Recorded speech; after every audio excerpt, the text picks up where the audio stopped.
Hi, I'm Andrea LaFaver with Coldwell Banker ONE here in Baton Rouge, Louisiana. And today I want to share with you 5 things that you can do to get your home ready for the market. So this is a very common question I get from people who are thinking about selling. What do I need to do to get my home ready? Number 1 is the outside. I am at a home right now at an open house, and the outside of this home has been meticulously maintained. When it comes to the outside of your home, it is the first impression buyers are going to have, and it's what they're going to see in the photos online, because everything's about pictures and video now. So you want to make sure that your lawn is manicured. That means weeded and edged. Okay, you want it to look good. If you have a lot of dead spots in the yard, get a little sod to fill those. It's inexpensive.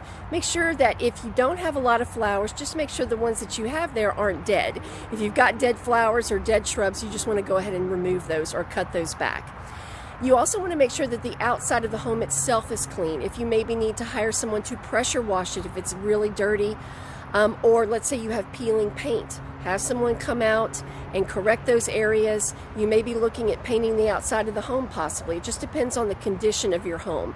But you want to make sure that when people pull up to your home, it feels like it's been well maintained. If you have trees with limbs hanging over the house, that can be a red flag to many buyers. Trim those trees back so that it appears that you've really taken good care of the home. All right, so here we are on the inside of the home to continue our 5 ways that you can get your home ready for the market. All right, tip number 2 is the smell of your home. As we live in our homes, we become nose blind to the smells in our home. It could be smoking, it could be animals, and believe me, I understand that. I do animal rescue. If we have dogs and cats, that's something to think about. Maybe litter boxes. So enlist the help from a friend to come in and give you their honest opinion on the smell of your home, because it will be the second most important impression when a buyer walks in. Their eyes are giving them their first impression, but their nose gives them their second impression, all right? So you want your home to smell good, all right? Tip number 3, you want the home to be clean, all right? I would suggest, if it's too much for you, maybe hiring someone to come in, do a really good cleaning on the home. Make sure the baseboards are clean, that it's swept, that it's vacuumed, that you don't have maybe some cobwebs in the corners in some of the rooms. Make sure your refrigerator is wiped out and the stove. Believe me, buyers, they're going to open that refrigerator, they're going to open that stove, and when they're nice and clean, that gives them the instant impression that you've taken care of the home. Number 4 is lighting.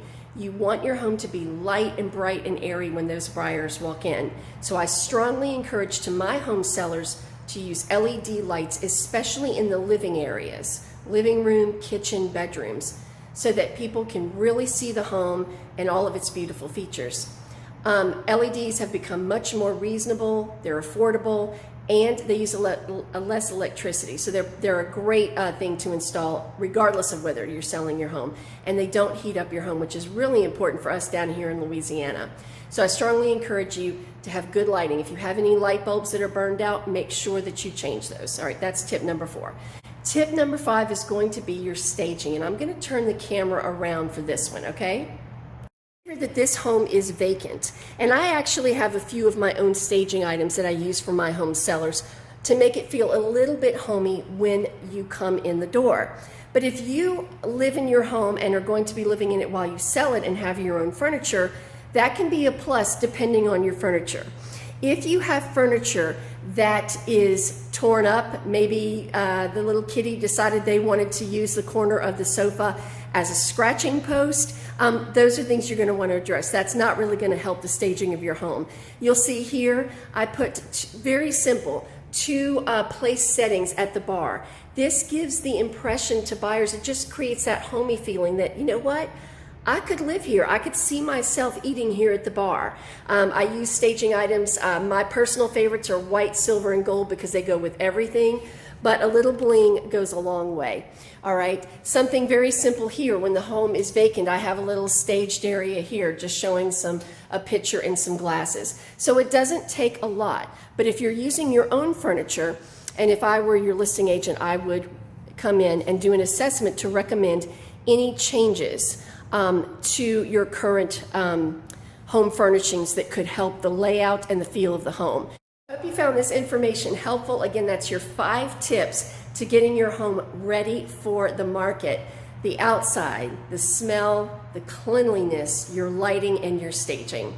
If you have any questions about selling your home in the Baton Rouge area, I'd love to help you and just answer any questions you might have. Again, my name's Andrea LaFaver. I'm with Coldwell Banker ONE, and you can find my contact details in the comments below. Thanks so much.